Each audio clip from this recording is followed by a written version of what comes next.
11회차 공유해드린 무세금 올킬입니다. 함께하신 분들 모두 축하드립니다. 첫 번째 경기 안양 정관장 대 원주 DB 분석 시작해보겠습니다. 정관장은 최근 원정 경기에서 아쉬운 패배를 당하며 연승 흐름을 이어가지 못했다. 오브라이언트가 공격에서 확실한 존재감을 보이며 중심을 잡아주고 있다. 문유현 역시 공격 전개와 득점에서 꾸준한 기여를 하고 있다. 전체적인 외국인 선수 조합은 리그 상위권 수준이다. 아시아쿼터 아반도의 운동 능력은 경기 템포를 끌어올리는 요소다. 박재훈과 한승희를 중심으로 한 국내 로테이션도 안정적이다. 김경원이 최근 출전 시간 대비 높은 효율을 보여주고 있다. 홈 경기에서는 수비 집중력이 확실히 올라간다. 초반 흐름을 잡을 경우 경기 운영이 매우 안정적인 팀이다. 하루의 휴식을 더 취하며 체력적인 부담도 줄였다. 안방에서는 공격 전개 속도가 더 빨라지는 경향이 있다. 홈팬들의 응원 역시 선수들에게 긍정적인 자극이 된다. DB는 직전 경기에서 승리를 거두며 흐름 반전에 성공했다. 알바노는 팀 공격의 핵심으로 꾸준한 득점력을 보여준다. 앨런스는 골 밑에서 존재감을 확실히 증명하고 있다. 두 외국인 선수의 조합은 리그 최상급에 속한다. 무스타파 역시 수비와 리바운드에서 기여도가 높다. 강상재의 이탈은 분명한 전력 손실이다. 하지만 정효근과 박인웅이 공백을 잘 메워주고 있다. 김뽀배의 수비 에너지도 팀에 활력을 준다. 루키 이우진이 벤치에서 안정적인 역할을 수행 중이다. 올 시즌 맞대결에서 정관장을 상대로 좋은 기억이 있다. 원정에서도 수비 집중력이 크게 흔들리지 않는다. 접전 상황에서 침착한 경기 운영이 강점이다. 두 팀은 시즌 성적이 같을 정도로 전력 차이가 크지 않다. 정관장은 홈 이점과 체력적인 여유를 갖고 있다. DB는 최근 경기에서 승리를 거두며 분위기를 끌어올렸다. 올 시즌 맞대결 흐름에서는 DB 쪽이 조금 더 안정적이다. 경기 막판 집중력 싸움으로 흐를 가능성이 높다. 승부는 마지막 몇 분에서 갈릴 가능성이 크다. 두 번째 경기 삼성생명 대 KB스타즈 분석 시작해보겠습니다. 삼성생명은 우리은행 원정에서 값진 승리를 거뒀다. 김아름이 공격과 리바운드에서 활약했다. 시즌 성적은 정확히 5할이다.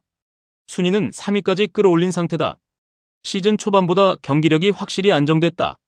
이해란이 에이스 역할을 꾸준히 수행 중이다. 배혜윤의 골밑 존재감도 여전히 위력적이다. 강유림과 이주연의 지원도 나쁘지 않다. 직전 경기 역전승으로 팀 분위기가 좋다. 홈 경기에서 수비 집중력이 올라간다. 접전 상황에서 끈질긴 모습을 보여준다. 전체적으로 상승세 흐름에 있다. KB스타즈는 신한은행전 패배로 연승이 끊겼다. 강희슬은 여전히 팀 공격의 핵심이다. 박지수는 득점과 리바운드에서 압도적이다. 두 선수의 조합은 리그 최강 수준이다. 아시아쿼터 사카이 사라도 안정적이다. 허예은과 이채은의 경기 운영도 좋다. 전체 선수층의 질이 매우 높다. 시즌 성적 역시 상위권이다. 직전 패배로 집중력이 더 올라갈 가능성이 있다. 체력적으로도 여유 있는 일정이다. 원정에서도 경기 운영이 흔들리지 않는다. 객관적인 전력 우위는 분명하다. 삼성생명은 최근 흐름이 나쁘지 않다. 하지만 전력 전체를 놓고 보면 차이가 존재한다. KB스타즈는 선수 개개인의 클래스가 앞선다. 직전 경기 패배로 반등 의지도 강하다. 경기 후반으로 갈수록 차이가 날 가능성이 있다. 결국 전력의 무게감이 승부를 가를 것이다. 세 번째 경기 부산 KCC 대 창원 LG 분석 시작해보겠습니다. KCC는 KT전 승리로 연승에 성공했다. 허웅이 공격에서 중심 역할을 해주고 있다. 장재성 역시 득점에서 힘을 보탰다. 쇼롱은 골 밑에서 압도적인 존재감을 보였다. 시즌 성적은 5할을 소폭 웃돈다. 다만 시즌 전체 흐름은 기대에 못 미친다. 부상으로 완전체 가동이 어렵다. 외국인 선수 의존도가 높은 편이다. 아시아쿼터 나바로의 기량은 안정적이다. 홈에서는 경기 집중력이 좋아진다. 하지만 수비 기복은 여전히 변수다.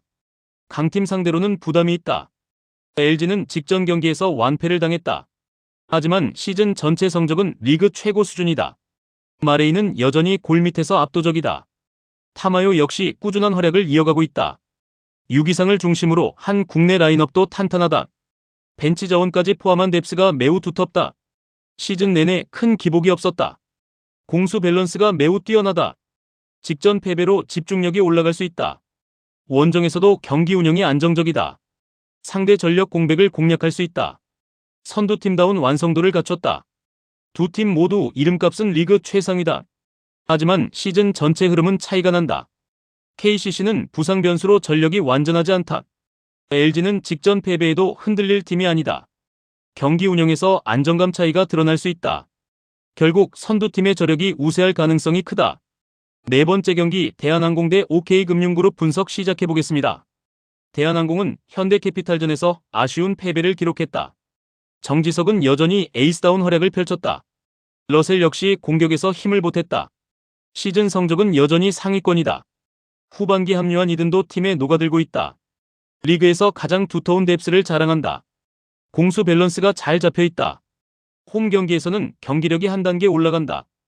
연패 상황이지만 분위기는 나쁘지 않다. 반등 의지가 강하게 작용할 수 있다. 전체적인 조직력은 리그 최고 수준이다. 홈팬들의 응원도 큰 힘이 된다. OK저축은행은 우리카드전에서 완패를 당했다.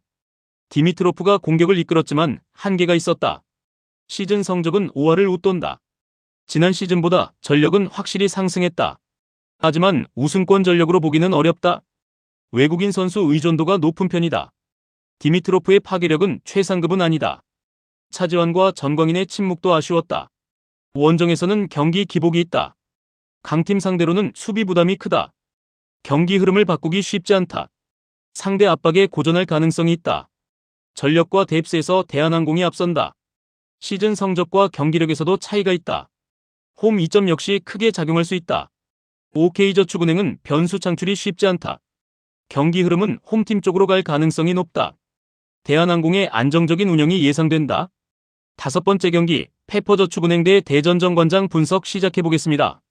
페퍼저축은행은 IBK기업은행 원정에서 승리를 거뒀다. 조이는 공격에서 압도적인 활약을 펼쳤다. 시즌 성적은 하위권이지만 의미 있는 시즌이다. 만년 꼴찌 이미지를 완전히 벗어났다. 창단 이후 최다 승 기록도 경신했다. 조이는 리그 정상급 외국인 선수다. 아시아쿼터 시마무라도 안정적이다. 팀 전체 분위기가 과거와 다르다. 최근 경기력도 상승세를 타고 있다. 홈에서는 자신감 있는 운영을 보여준다. 국내 선수들의 보조 역할도 중요해졌다. 팀 경쟁력이 분명히 올라왔다.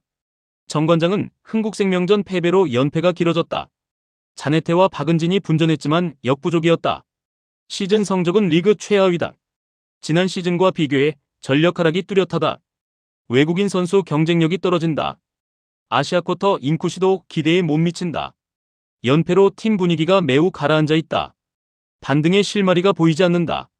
경기 후반 집중력도 부족하다. 원정에서는 더욱 불안한 모습을 보인다. 자신감 저하가 경기력에 영향을 준다. 전체적인 흐름이 좋지 않다. 두 팀 모두 시즌 성적은 좋지 않다. 하지만 최근 흐름은 분명히 다르다.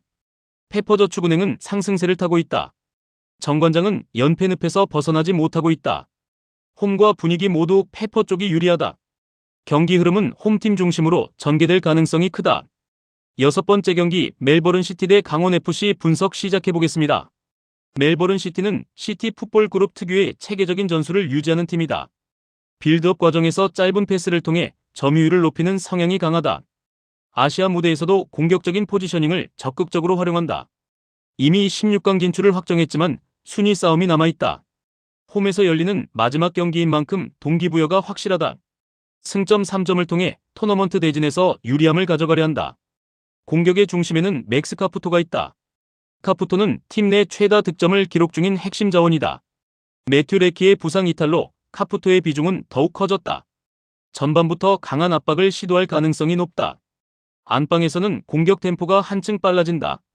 점유율을 바탕으로 경기 주도권을 쥐려 할 것이다. 강원은 활동량을 앞세운 조직적인 축구가 강점인 팀이다. K리그에서 끈끈한 수비와 빠른 전환으로 돌풍을 일으켰다. 하지만 아시아 무대에서는 체력과 스쿼드 한계를 드러냈다. 현재 순위는 동아시아 8위에 머물러 있다. 자력으로 16강에 오르기 위해서는 결과가 절실하다. 왕복 비행만 20시간에 달하는 장거리 원정이 부담이다. 체력적인 열세를 감안한 현실적인 운영이 예상된다. 공격의 핵심은 프랑코 코바체비치다. 코바체비치는 라인 브레이킹 능력이 뛰어나다. 포스트 플레이에서도 확실한 존재감을 보인다. 상대가 라인을 올릴수록 역습 위력은 커진다. 수비에 무게를 두고 기회를 노릴 가능성이 크다. 전술 완성도와 선수층은 멜버른 시티가 앞선다. 홈 이점 역시 멜버른 시티에게 유리하게 작용한다. 강원은 체력 부담을 안고 경기에 나선다. 하지만 16강 진출이 걸린 절박함은 강원의 무기다. 멜버른의 공세와 강원의 밀집 수비가 맞붙을 것이다. 서로 쉽게 무너지지 않는 흐름이 예상된다.